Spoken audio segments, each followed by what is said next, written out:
是万王之王，哈利路亚！因为他是万主之主，唯有他从死里复活，我要敬拜他。万心要跪拜，万心要跪拜，万口要承认耶稣基督他是主。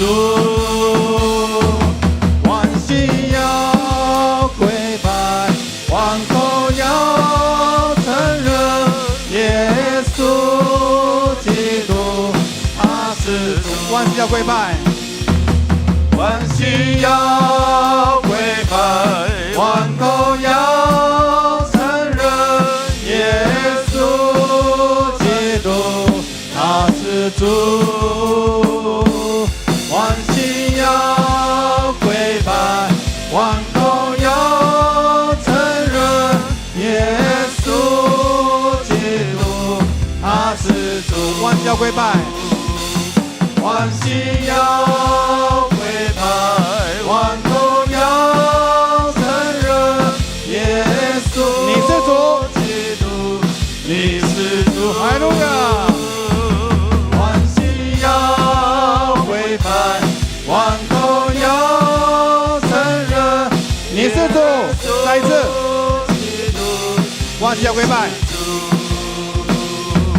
万心要跪拜，万口要承认耶稣基督你是主，哈利路亚！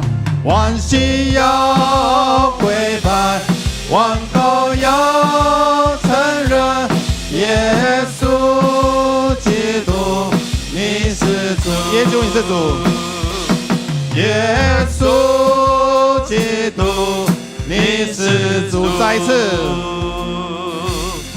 耶稣基督你是主。我们拍掌，将荣耀归给我们的上主。奔跑不放弃，弟兄姐妹，如果你不能久站的，你可以随时坐下。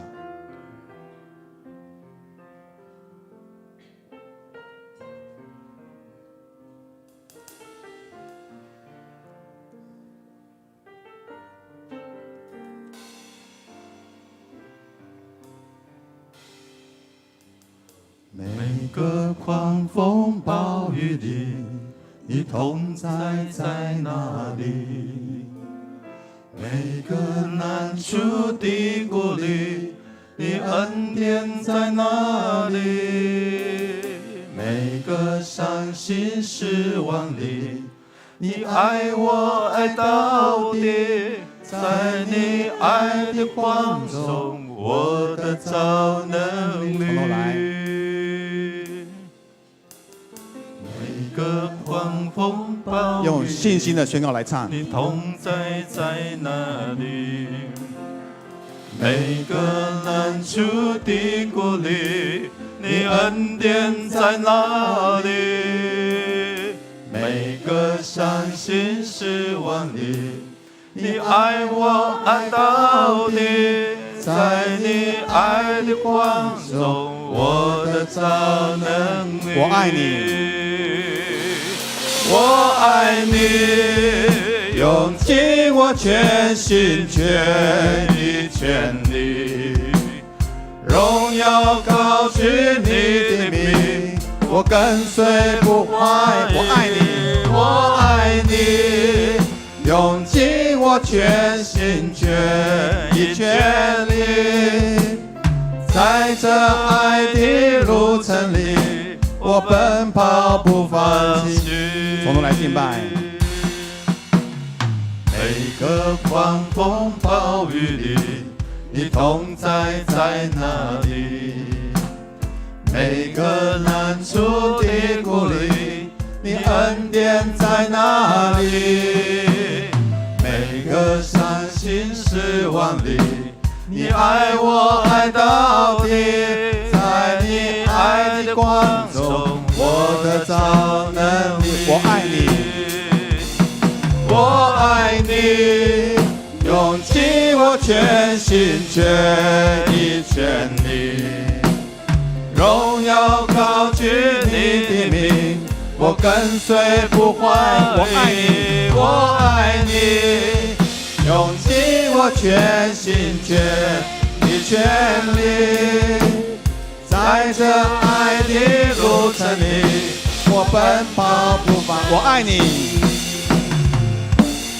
我爱你，用尽我全心全意全力，荣耀高举你的名，我跟随不换。我爱你，我爱你，用尽我全心全意全力，在这爱的路程里，我奔跑不放弃。四面受敌，四面受敌，绝不被困住。大胆宣告，心里作难，绝不致失望。自战自弃的苦楚要成就，其中无比永远的荣耀。再宣告，四面受敌，绝不被困住。哈利路亚！心里作难，绝不致失望。自战自弃的苦楚要成就，其中无比永远的荣耀。我爱你，用尽我全心全意全力，荣耀高举你的名，我跟随不怀疑。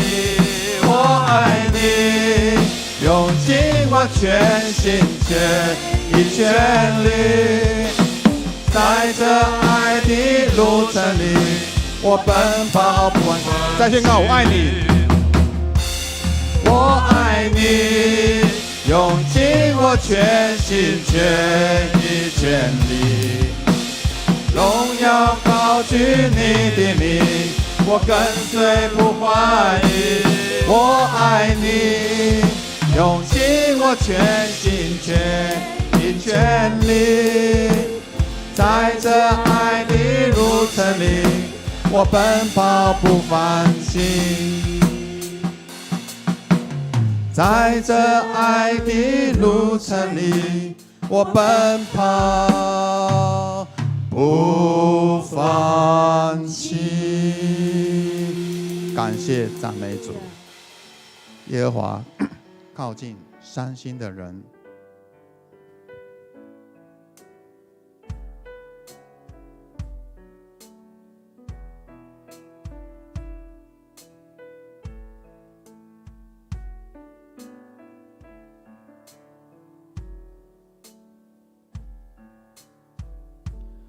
耶和华靠近伤心的人，拯救灵心痛悔的人。我的心感受主恩的美善，敬畏他的什么都不缺。从头来，耶和华靠近伤心的人，拯救灵心痛悔的人。我的心感受主恩的美善，敬畏他的什么都不缺。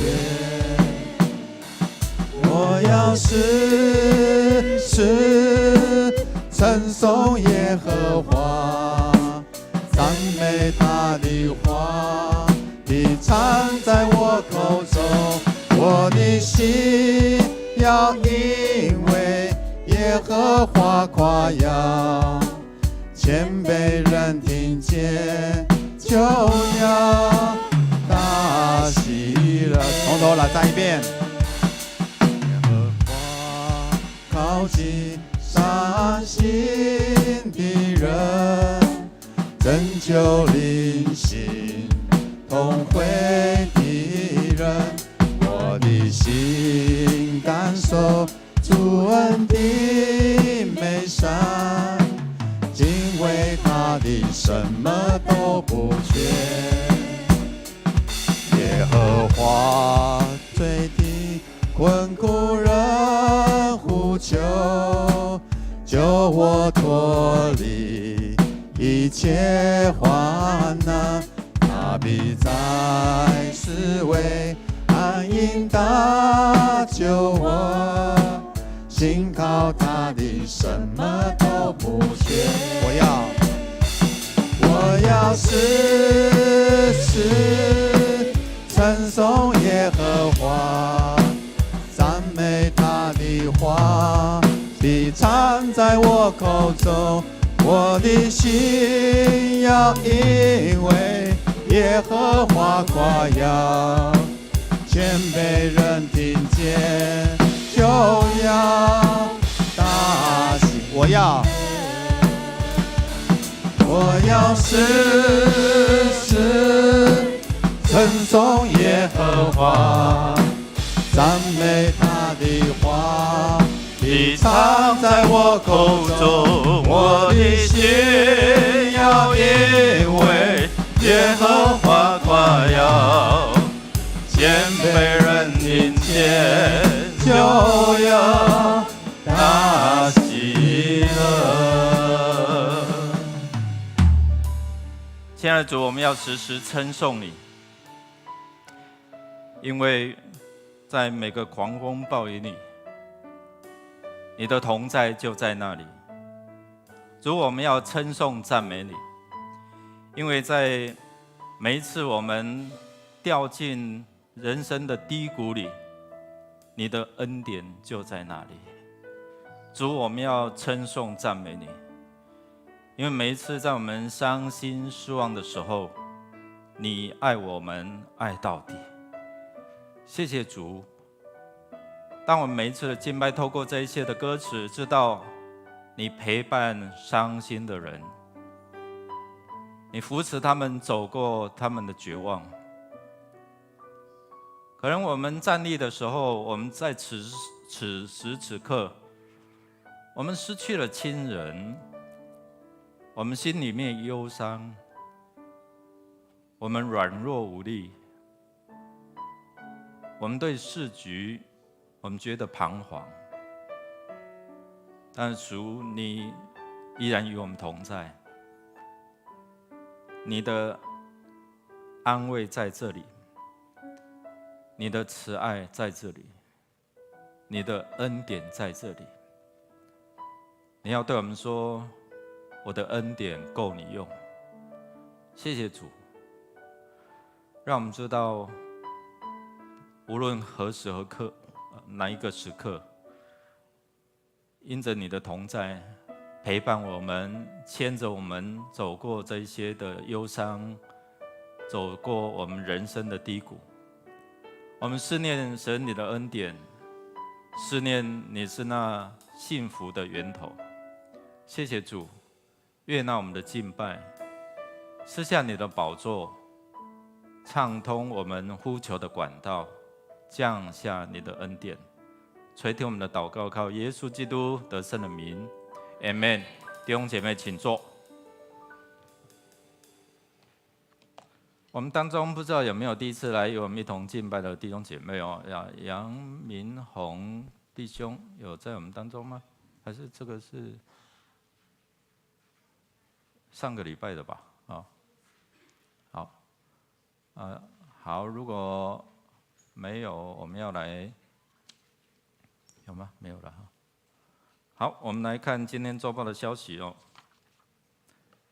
本日是新竹大专事工的纪念主日，请兄姐来关心代祷奉献祝福这个透过大专事工真的把他们带到神的面前，而不是带到人的面前哦。我们4月29号10点到12点就是礼拜六有竹中性别公益部还有总会性别公益部委员会跟本会合办的数位世界的暴力与影响专题讲座地点就在我们这个1楼还是在哪里？4楼哦，4楼。好我们今年度有第3次的圣礼典在5月7号那要受洗报名的到今日截止在今日之前向牧师或者是行政干事来报名。那我们教育部也很贴心提供我们这个行动的图书柜吗？看到上个礼拜同工就随时推那我上个礼拜去参加总会去那个餐厅他就有那个行动机器人来要收你的盘子来完之后就走喽可能有一天我们也会看到1楼有这个行动机器人，然后书到你的前面看书吧3日不读书怎样？面目可憎看看你的左右的邻舍脸有没有充满神的荣光好，那我们期待我们有很多这些图书，那透过这些的阅读你唔能册皮读甲册心就好，安尼有的听不懂了那做完礼拜，我们可以在1楼休息来翻阅好我们感谢我们教育部贴心的这样的一个服务。好，我们这个礼拜3有祷告见证会，是由第1区来分享，我们一起来参与那我们这个苏成长老的太太银君姐妹的父亲林昭南老先生于4月16辞世，享受84岁，定于5月7号礼拜天因为那个他的父亲是没有信主了所以用礼拜天的早上9点，在桃园市立殡仪馆的美德厅举行家奠祭愿上帝来安慰、来扶持也祝福他们度过这个忧伤失去亲人的忧伤的这个期间由我们弟兄姐妹为他们代祷。好，其他的我们就自己来看。我们来读今天的金句，来读2遍一起来。惟愿我的景况如从前的月份，如上帝保守我的日子。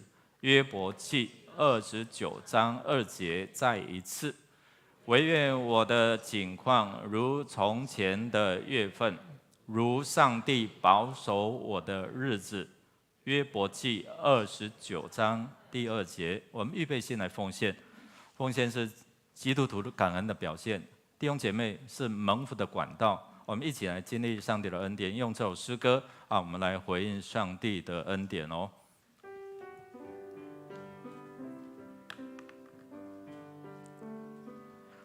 献上感恩的心，归给至神全能神。因他赐下独生子，主耶稣基督，献上感恩的心，归给至神全能神。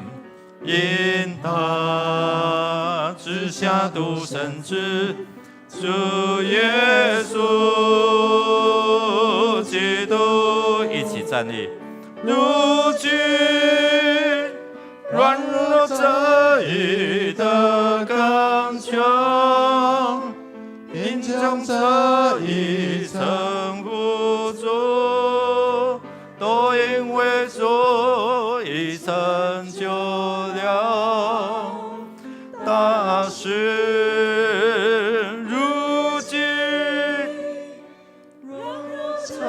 你的刚强，贫穷这一撑不住，都因为主已成就了大事。感恩，感恩。感恩。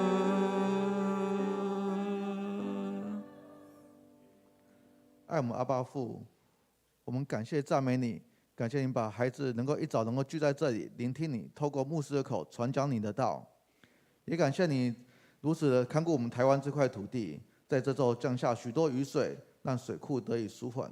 也求你能够降下更多雨水，让各地都能够完全解除缺水的痛苦。也谢谢你看顾着每个孩子，不管我们在健康，不管我们在工作，不管我们在家庭，还有在各方面都有你的帮助。我们在此能够献上我们的感恩和赞美，也求你能够持续保守我们的每个孩子的言行举止都有你的样式，在我们每个的地方都能够荣耀你的名。在此，我们呈上我们的时间、金钱以及才能为你圣工所用。孩子祷告时奉靠主耶稣基督的圣名，阿们。坐下前彼此来祝说，主的恩典够你用。请坐，主的恩典够我们来使用。所以我们要来思念上帝的恩典透过约伯记第29章1到25节。牧师来读单数节我们弟兄姐妹来读双数节。好，预备好，我们要一起来起应上帝的话语。29章第1节，约伯接着又发言。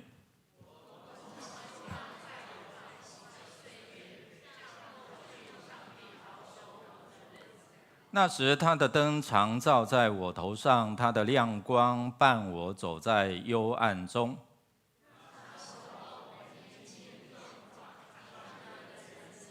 应我家。全能者跟我同在，我的儿女们都围绕着我。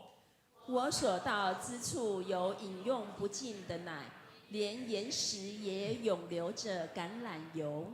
城里的父老没有聚会，我就坐在为我安排的座位上。少年人见到我就回避，老年人看见我都起立致敬。王侯们停止说话，用手掩住自己的嘴。连贵族也不敢作声，都静默无言。凡听见我的人都祝福我，凡看见我的人都交口称赞。穷人求援，我总乐意帮助；孤儿求助，我就伸出援手。在水深火热中的人为我祝福，我也使寡妇的心欣慰。我以正义做衣服穿上，公道是我的外袍，我的华冠。我做盲人的眼睛，我做跛子的腿。我做穷人的父亲，我常为陌生人伸冤。我摧毁强暴者的势力，救援被他们欺压的人。我总以为我能寿终正寝，我的岁数将像尘沙那样多。我好比树根伸展到水边，夜间有露水润泽我的枝叶。人人都称赞我，我的力量未曾减退。人人等候我的教导，留心领受我的指示。我说完后，大家无可补充。我的话像雨露滴在他们身上。他们都期待我的指教，像农夫盼望春雨。他们失志时，我向他们微笑。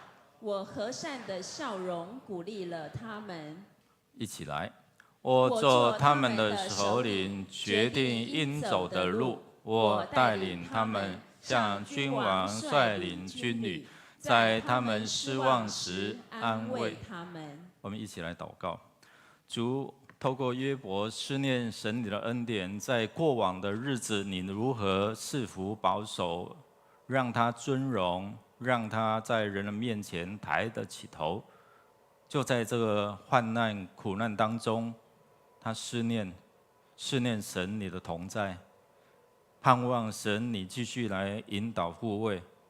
此时此刻，我们可能也是感受到他的心境，正在那患难苦难当中。求你也帮助我们更认识你、思念你的恩典。透过你的话语开启我们的心窍，让我们明白你的真理，让真理使我们得着自由，可以随时来到你的面前，支取属天的能力跟智慧。祷告靠耶稣基督得胜的名 ，Amen。弟兄姐妹，大家平安。我们透过今天的经文，一起来回忆上帝的恩典啊，特别是在过去1100多天的年头，我们出门，我们坐大众的运输工具，我们都要怎样？那我们知道，从4月17号开始有这样的解禁吗？我们可以自由选择，所以我们大部分人还是选择戴着口罩。可能没有擦口红，或者是没有，你知道那个保养品省了多少吗？昨天有一起拍照说，哎呀，牧师我没有擦口红，说没有关系啦，我们就一起来照吧。所以回想到过去3年多我们真的是有很多的不便自由惯了，但是一旦命令来，你不得不去面对。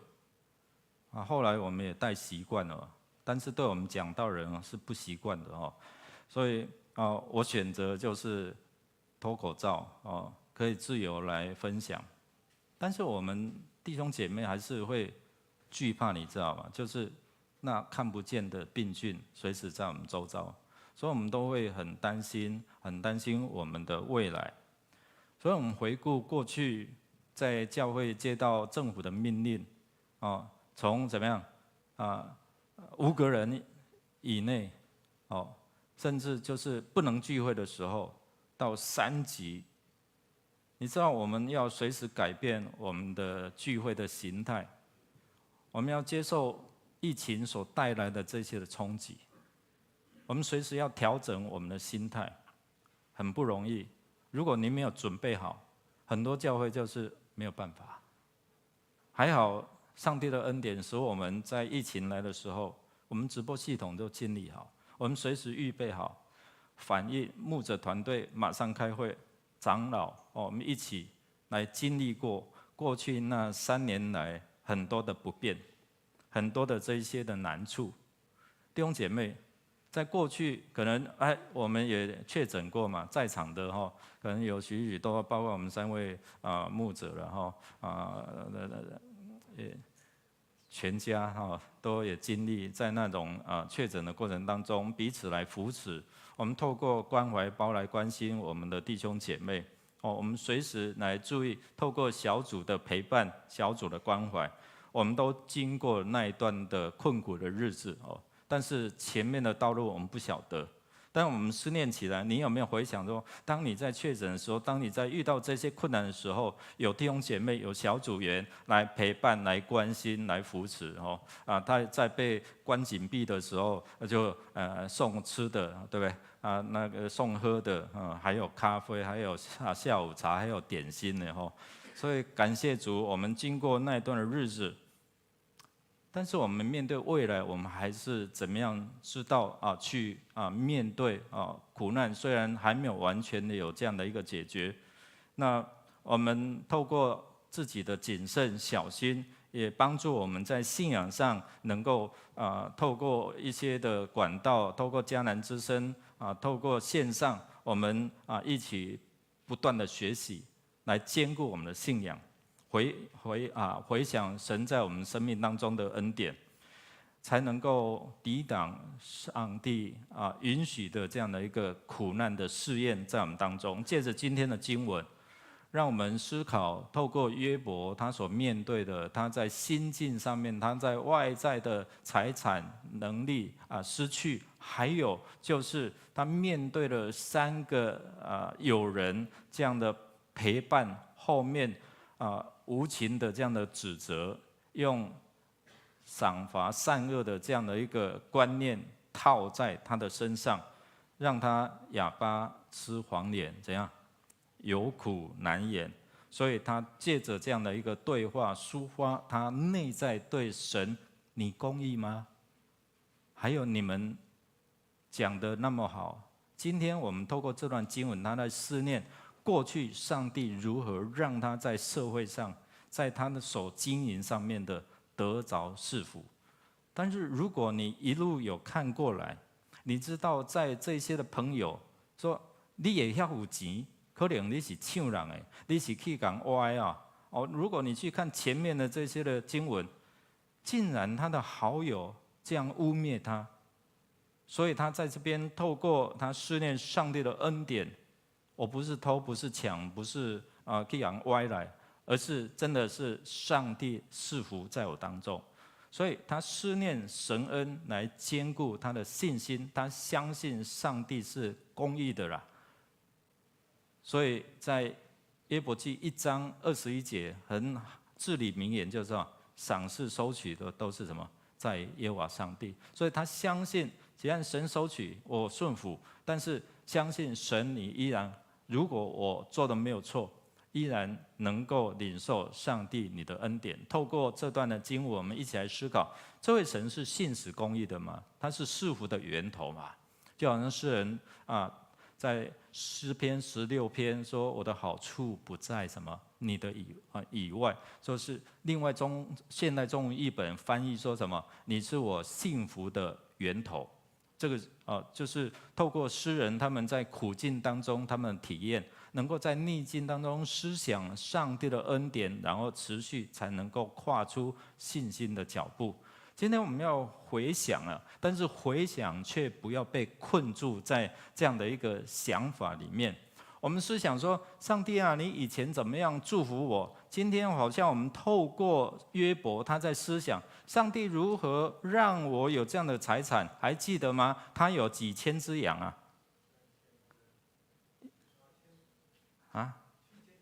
7000呢，3000啊，4000就被烤掉了羊肉炉了7000，还有3000只什么骆驼还有500对牛，还有500只母驴还是母的所以我们看到他在回想说，过去这些上帝的恩典、上帝的赐福，他回忆起曾经拥有的地位。刚才你有没有仔细在起印的对话当中看到那些经文在提醒什么？我在人的面前，我到城门口，他们已经把我的位置安排好。这些王公诸侯，我在他们前面，他们要怎样？尊敬我。所以他在回想说，他曾经是城门口的领袖，可能在那边排解人的纷争。他受到众人的敬仰，年轻人在他面前毕恭毕敬。他知道这些的荣耀、这些的地位、这些的财产都是谁给的？跟你旁边说，都是上帝给的。所以你思想，我们的一切都是上帝给的。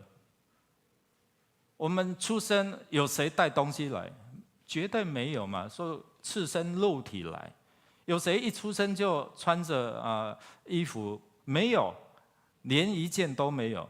所以让我们知道说，我们是赤身肉体来到这个世界，我们回家的时候也带不走任何一件的东西。所以我们可能就是因为这样拼命在世上，在我们活着还有能力，就拼命抓，拼命能够拥有。但是你知道吗？当我们失去了那个空气、生命气息的时候，这些都带不走。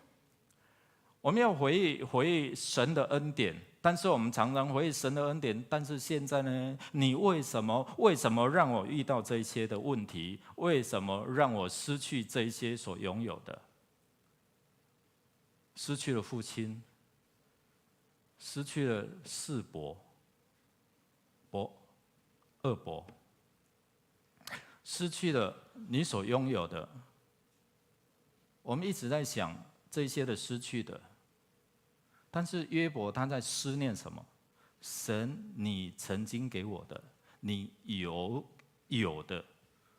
弟兄姐妹，我常常跟弟兄姐妹在分享，当他一直在抱怨、埋怨或是在叹息的时候，我说我们一起来思想你现在有的好吗？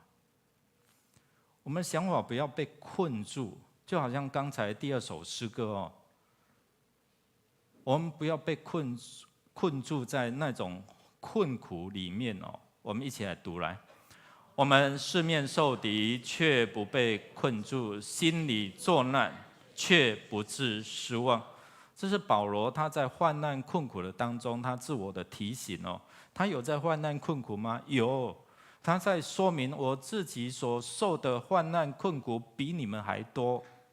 如果今天用约伯的立场来讲，约伯会告诉我们说：“你那个是小事，如果照我所受到苦难，你那个都是小问题。”所以在这边我们看到约伯，他透过他试炼神来认知他所有的是怎样说：“来，我赤身出于母胎，也必赤身归回。上世的是耶和华，收取的也是耶和华。耶和华的名是应当称颂的。”在失去之间，他没有一直被困在那个失去里面，而是他在回想说：“神，你是这个所有的赐予者。”我们常常问为什么？为什么？但是我们可以改一个词，叫做“怎么办？怎么办？”我们常问为什么？为什么让我遇到这边？遇到这个失去，遇到这一些的麻烦？但是鼓励弟兄姐妹，你可以向上帝说：“主啊，我怎么办？我怎么办？”而不是只有为什么，等上帝来回答。怎么办是表示你来帮助我，让我知道怎么面对这件苦难，这个失去，怎么样去调整我的心态。我们看到约伯，他不只是外在这些失去，我们还是回到第2章，撒旦更进一步的攻击他的身体，还记得吗？什么样冲击他的身体？你知道，就是让他很难受，连他的朋友都受不了。我们一起来念来。撒旦从上主面前退去，开始打击约伯，使他从头到脚长了毒疮。有生过粒仔的艰苦无？有那个皮肤啊，我那个痒到动不了不？有，那养起来那真的要人命，对不对？所以我们看到约伯啊，在他所面对、所受的这一些的皮肤病哦，撒旦攻击从头到脚长满了毒疮啊，这毒疮。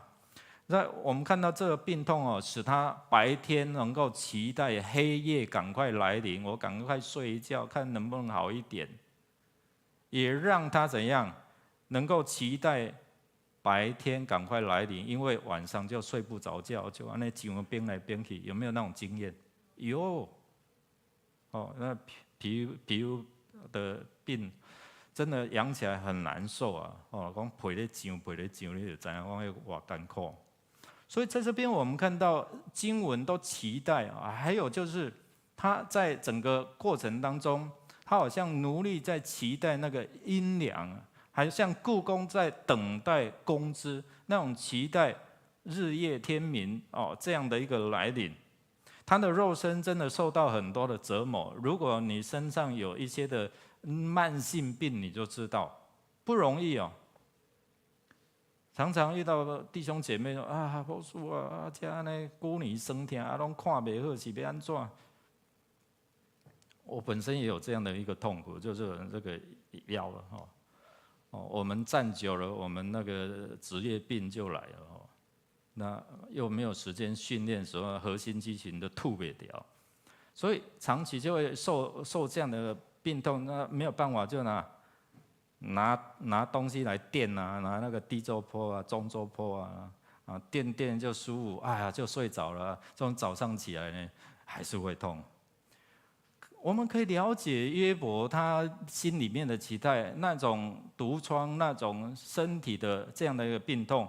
如果你有经过这皮肤病的过程，你才会体验到他心里面那种难处哦。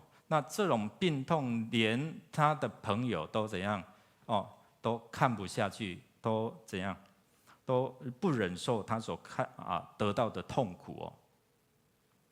第三个，我们看到他面对的是孤独，面对的是被弃绝、被指责、被误解。如果你在跟约伯跟3个朋友的对话。我们曾经讲过，好像在法庭上的攻防，一问一答，一个朋友问，然后约伯回答，问答3回合，最后上帝看不下去，后面就跳出来，然后就跟他的朋友说：“你们错了。”跟约伯说：“你对的。”但是在争辩的过程当中，上帝引用大自然的管理跟法则，我不公义吗？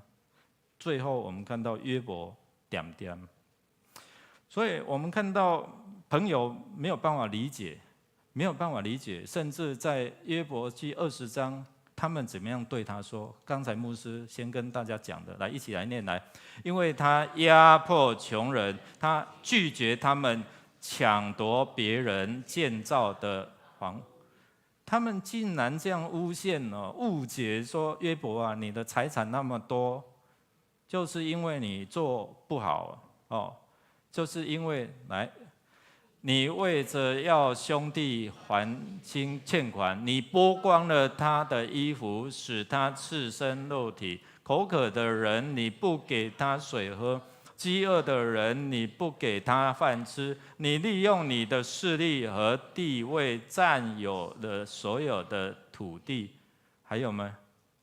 所以他在想，哇，这些朋友怎么这样啊？陪伴7天7夜之后，然后开始对话当中，你看那些话，你受得了吗？我是一个敬畏上帝的人，所以他在思念什么？上帝啊，这一些的恩典都是你给我的，好吗？但是这些朋友为什么都误解我？刚才那些经文你看了，如果再说你会怎样？你会气得吐血啊！我告诉你，对不对？我明明上帝赐福我，但是你们竟然诬陷我。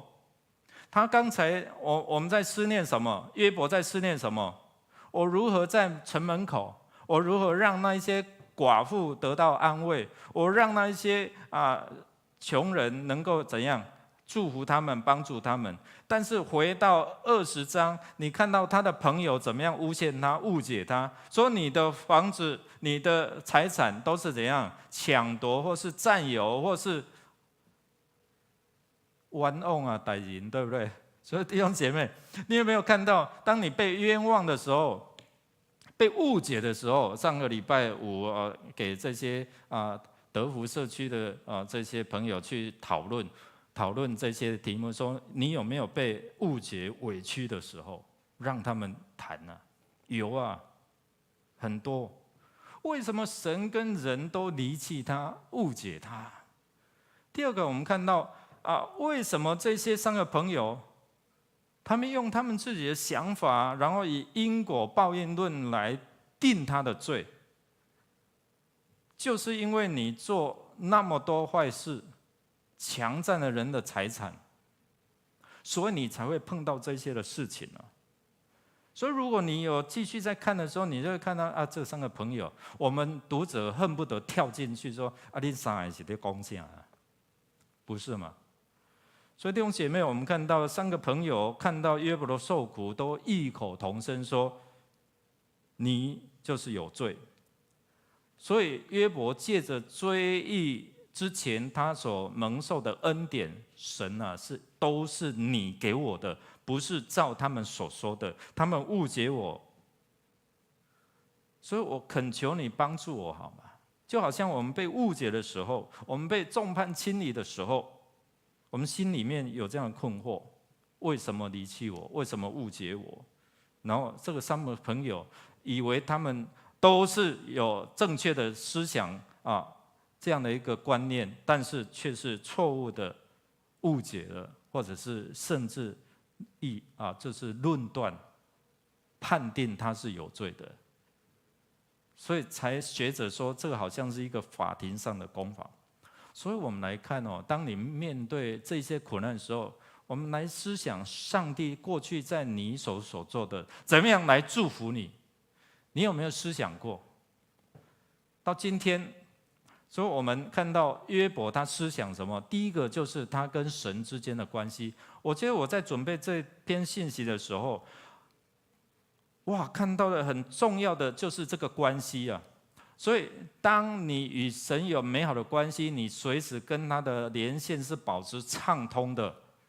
那你知道吗？你所需用的，你所求的，你的难处，这位神岂不是信实的、恩典的、慈爱的神吗？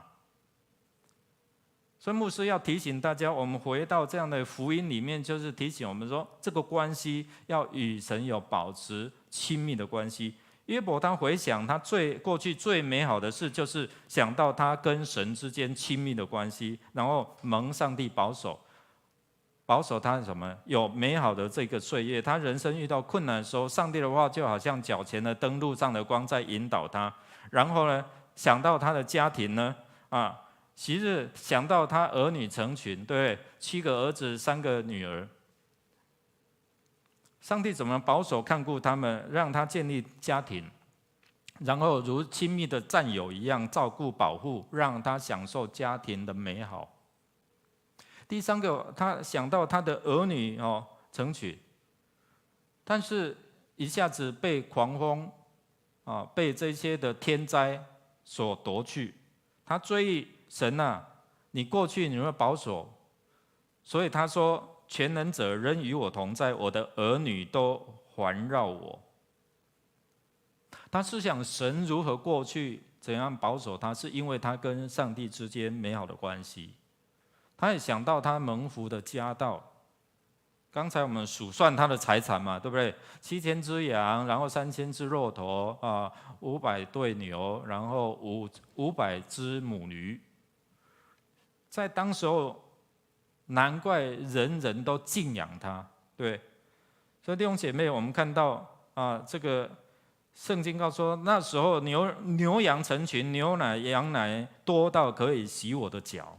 然后呢，又有橄榄成林，种在多石的山道，出游成河。你在想象说神怎么样在那个时候如何赐福他？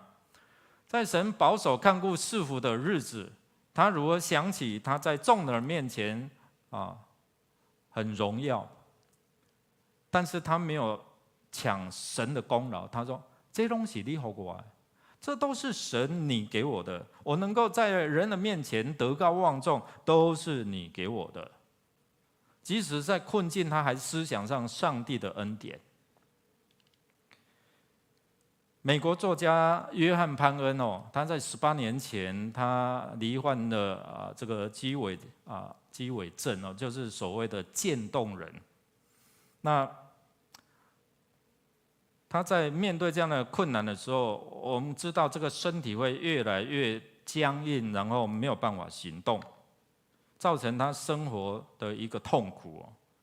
但是这个作家他并没有因为这样来受到打击，相反，他认为说，透过这个苦难，他跟上帝能够建立更亲密的关系，因为在这当中，他有更多的时间跟上帝来呼求。所以对他的写作，他更深刻在体会世界对痛苦的看法是悲观的，所以甚至我们建立在什么这样的一个感情相处上面，可能是拒绝。我们在关心探访的过程当中，特别我们面对一些的特别是癌症，刚开始这些的弟兄姐妹都会不愿去面对，要去看那说不用了。我们有一些姐妹现在是在安宁可能她面对这样痛苦的时候很难很难去面对，吃不下。他把医生所讲的你个存无偌久我真的有时候不知道这个医生的勇气，或者是医生的话语真的，一针就插进他们的心里面，让他们难以承受。我们就还要用上帝话语来帮助、来安慰。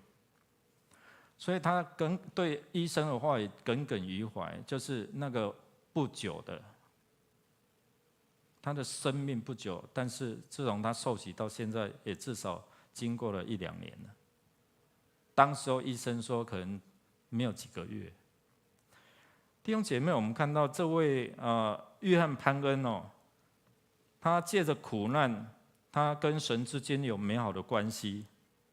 所以他想到基督徒可能经常在这世上有错误的认知，一不小心我们就会怎样埋怨，然后负面的情绪。他甚至认为神在借着这个事件来惩罚我们自己。我们生活的不顺遂是因为神怎样来对待我们。所以有时候我们会有这一些的负面的想法，我们也会像约伯的3个朋友，就是用这种外在世上的逻辑来框架我们。所以弟兄姐妹，我们一直在提醒我们，不要像约伯的3个朋友，你前面还不错，陪伴7天7夜，后面就少说话，一开口可能就是再次的在我们弟兄姐妹的伤口上撒盐。所以不用问那么多，有时候我们就是陪伴，然后为他们来祷告。人面对苦难，第一件事情就是刚才牧师说的为什么为什么。但是这一个这个约翰潘恩他就说，我们应该要问神怎么样怎么办。神就透过这个苦难帮助我们，让我们透过人来为他来工作。可能有时候透过这样的怎么办，他经历了上帝的同在，然后他分享出生命的见证。他在分享说，我遇到苦难的时候，第一个时间我就是奔向神，寻求上帝的帮助，怎么办，而不是为什么。他每一次因为这样，所以每一次就带领这个约翰潘恩能够胜过他每一次的痛苦，这一些难处。所以在他痛苦难处的过程当中，他描述他的生活好像是一个死亡之旅，也是一个生命之旅。所以他深信上帝在他的生命当中掌权，必能得胜。所以他说，我可以告诉你，我当然希望能够脱离椅子，能够牵着我妻子的手，能够抱着我的孙子。但若这会使我就是与神回到过去与神之间的关系，我宁可不要，因为他过去可能跟神之间的关系不是那么密切。而在患难的困苦当中，他操练他跟上帝之间的关系。我愿意保持这样的疾病，去拥有我与神之间亲密的关系。这是这个作家他自己在苦难当中他所表达出来的。所以我要讲就是说，约伯好像也在表达倾诉他跟神之间的关系，来取决于他未来他能够继续去面对他的苦难。第二个，我们看到他数算他不是因为他的朋友所说，他列举了他的善举。第一个，我们来看刚才的这些的经文，还有他的朋友在20章以后误解他，说他做了这些，其实背后就是为了他自身的利益。他不是就好像圣经我们读圣经完之后要做什么？读圣经的目的是要做什么？预备行什么？各样的善事，不是吗？除了跟神有美好的关系，神要透过让我们明白他的话语里面所带的我们的使命跟责任，使邻舍得喜悦、得益处，才能够建立他们德行。约伯在思念神，让他有能力去做什么？救助穷人跟孤儿。第二个呢，他扶持无助的人，还有这些的寡妇。第三个，他对那一些强权强势的人，他能够挺身而出，然后呢，能够主持公义，所以他施行公义跟公平。第四个，他引导瞎子跟瘸子，就是他扶持他帮助他们。这些可能我们都可以做得到，你知道吗？扶助穷人还有陌生人，就是外出的客人，还有这些可能在落难的当中，他帮助他们。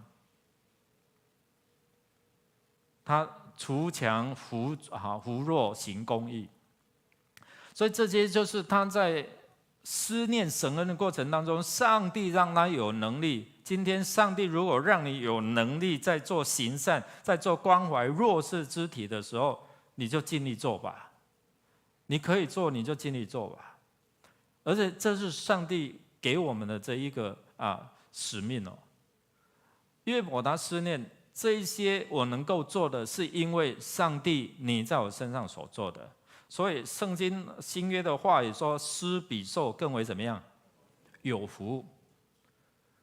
我在火车上带大家玩了一个宾果的游戏我就透过群组来几号几号哦，那各车厢2个名额3条线的不是3条线3条连线的就拿着假钞来跟我换真的，然后有一个刚好有一个可能社区的朋友吧，他们然后他得到了然后他来，牧师，我要布施捐出去。我说我们不叫布施了，我们叫分享分享感谢主这些社区的人，他们也愿意分享出来，你知道吗？那第3个，我们来数算神的恩典，让我们能够更加敬畏。因为圣经告诉我们说，敬畏耶和华的，无论大小，主必赐福。所以我们所领受的福，是因为我们敬畏他。诗篇第1篇里面说，敬畏耶和华的人你与神有美好的关系就好像你在溪水旁栽种要照实怎么结果子约伯在这边期盼主过去赏赐都是你，收取都是你。所以我们也期待说，过去所失去的，神也能够继续。因为如果我没有罪，我是敬畏你的人，一定就这位信实的主会能够赐福给我们。所以他有2个期待：期待继续领受之前所给的福分，期待上帝你继续让我在人的面前得尊荣，而不是被误解、被弃绝。约伯所面对的痛苦，包括身心灵。然后这些财产的失去，但是他依然相信神赏赐的、收取的都是在于你。即使他刚刚面对的被弃绝、被误解，然而这些的困难并没有使约伯完全放弃他的信仰，反而借着在思念这些过去的时候，神你掌管万有，你是赐福的源头，也提醒我们。在我们面对我们失去的当中，我们依然学约伯，主我还有什么？你给我什么？你曾经给我什么？如果是因为我的罪，求你赦免；如果不是，求你也恢复这一些的尊荣，恢复这一些你所给我的福分，好吗？不要再问为什么，问怎么办，主我们常常就停留在为什么，等，然后不去看圣经。不祷告，然后说神你没有回应。神就透过这些话语，如果你每天可能透过迦南之声有牧者跟大家分享，然后你自己的圣灵的感动体验，我相信上帝会跟你对话，就好像后面上帝会挺身而出，然后跟约伯来说话。你没有去观看这些自然吗？昨天200多位，我们坐了专车、火车，然后去看那东山河然后去观看这些的大自然。我不知道你有没有什么体会？有人会从那个花草、从人文当中、从建筑当中来体验到神的奇妙跟创造。弟兄姐妹。对我们面对未来有好多这些不确定，面对中国不断的威胁我们，对不对？对未来可能我们不知道怎么办，但是我们可以说：主你帮助我，我知道怎么办。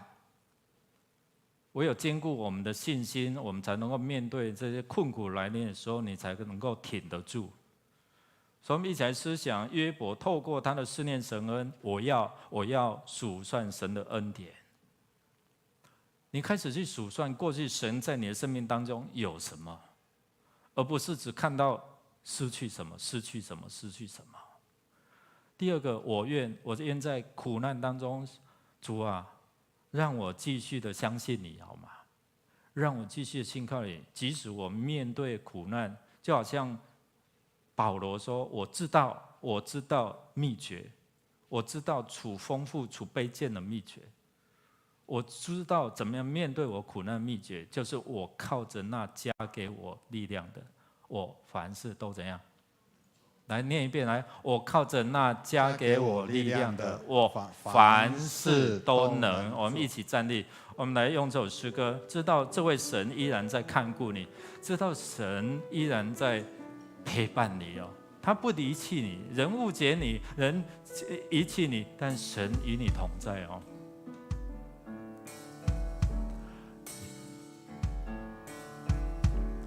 耶和华靠近伤心的人，拯救灵犀痛悔的人。我的心感受主恩的美善，敬畏他的什么都不缺。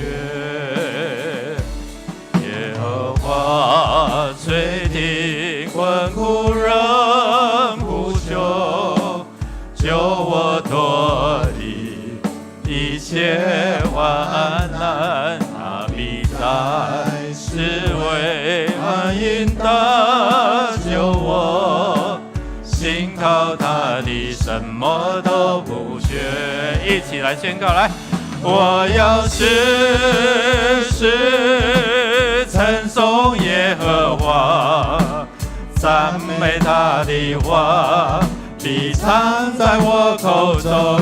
我的心要因为耶和华夸耀，谦卑人的肩就要大。在苦难当中，我们要时时来称颂你。我要时时称颂耶和华，赞美他的话必常在我口中。我的心要因为耶和华夸耀，谦卑人的肩就要大喜乐。谦卑的人，谦卑人听见就要大喜乐。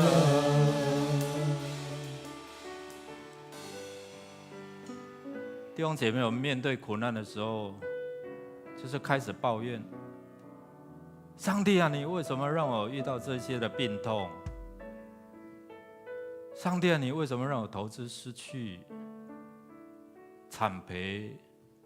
上帝啊，你为什么？为什么？这位作家在提醒我们说：改变一下。上帝啊，怎么办？帮助我好吗？给我一个指示，给我你的话语，给我你的引导，将你的难处带到神的面前。我们来思想过去神如何在你的生命当中有什么，求神帮助我们，不会一直把焦点放在失去什么。好不好？开我们口，我们来赞美我们的主，我们来感谢我们主。过去你所拥有的，相信你敬畏神，神必继续给你。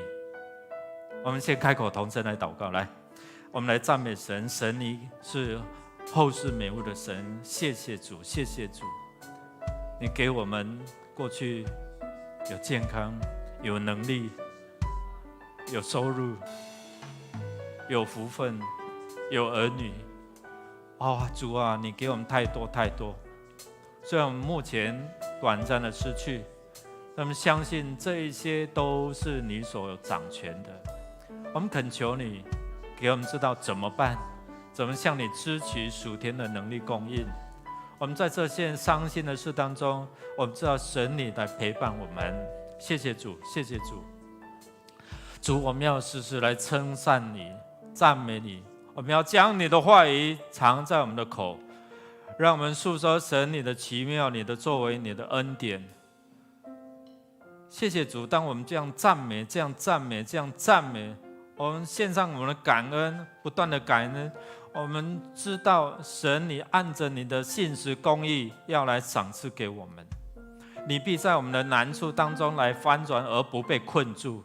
谢谢主，愿你施恩赐福透过我们所看的这些上帝你的话语，透过约伯他的生命经历，帮助我们认识赏赐收取都在于你，表示你可以随时赏赐给我们，你也随时可以收去，主权在于你。让我们保持对神的敬畏，因为敬畏神的无论大小，主你说你必赐福。我们真的渴望神你告诉我们怎么办，知道怎么做。神你的话语已经告诉我们了，我们如入切慕溪水，渴慕我们敬畏你，你就让我们像一棵树栽在溪水旁，要照实结果子。谢谢主，再一次提醒你的话语进入到我们里面，让我们真的是真知道你的良善，你的信实。愿主耶稣基督你在十字架上胜过死亡的权势，这样的能力赐给我们弟兄姐妹，靠着你所赐给他们能力，能够去面对他们的苦难。天父上帝，愿你继续将你的慈爱成为盾牌，环绕保护看顾我们，如同你过去如何赐福看顾约伯一样。主圣灵，在我们软弱无力甚至没有办法祷告的时候，你再次用说不出的叹息来为我们祷告，直到我们有能力继续向你来呼求，向你来赞美，向你来献上我们的感谢。谢谢主垂听我们的祷告，我们这样祷告是奉靠主耶稣基督得胜的名求，阿们。